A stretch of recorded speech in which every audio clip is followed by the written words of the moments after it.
श्री स्वामी समर्थ. जय जय स्वामी समर्थ. अवधूत चिंतन श्री गुरुदेव दत्त. श्री स्वामी समर्थ सेवा या माझ्या यूट्यूब चॅनलमध्ये आपल्या सर्वांचे मी अगदी मनापासून स्वागत करत आहे. आजच्या व्हिडिओमध्ये आपण ऐक्यमंत्राचे वाचन का करावे, मुलामुलींच्या लग्नात जर अडचणी येत असतील तर काय करावे, प्रत्येक पौर्णिमेला घरात कोणती पूजा करावी, श्रीयंत्र व कुबेर यंत्र यांची सेवा कशी करावी, पिता आणि पुत्र यांचे पटत नसेल तर काय करावे हे आपण पाहणार आहोत. घरात प्रत्येकाने किमान एकदा तरी ऐक्य मंत्राचे वाचन करावे. कुटुंबातील ताणतणाव, मतभेद मिटवण्यास व कुटुंब एकत्र ठेवण्यास हा मंत्र पुरेसा आहे. रुद्र यंत्रावर किंवा शिवपिंडीवर महामृत्युंजय मंत्र, रुद्र, शिवमहिम्न स्तोत्र, कालभैरवाष्टक यांनी अभिषेक करावा. ते तीर्थ कुटुंबातील सर्वांनी घ्यावे. वर्षातून एकदा कुलदैवतांचा एकदा तरी मान सन्मान करावा. प्रत्येक गावात भूकंप यंत्र व वायुध्वज यांची स्थापना करावी.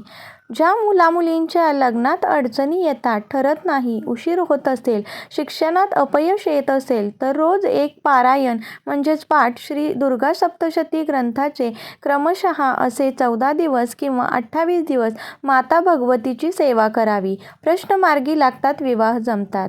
ज्या घरात मुलाचे व वडिलांचे पटत नाही, वादविवाद होतात, त्या घरात प्रामुख्याने पुरुषांनी श्री मल्हारी सप्तशतीचा पाठ दर रविवारी करावा. मुलाचे वडिलांचे संबंध सुधारतात. माता भगवतीचा आशीर्वाद आहे की ज्या महिला मुली ज्यांच्या हातात किमान 2-2 तरी बांगड्या घालतील त्यांना माझे अखंड संरक्षण लाभेल व त्यांना कुणाचीही कसलीही भीती राहणार नाही. प्रत्येकाच्या देवघरात श्रीयंत्र, कुबेर यंत्र, रुद्र यंत्र असावे व न चुकता त्याची सेवा करावी. प्रत्येक पौर्णिमेला प्रत्येकाने घरात श्री सत्यनारायणाचे पूजन करावे व दुसऱ्यांना देखील करण्यास सांगावे.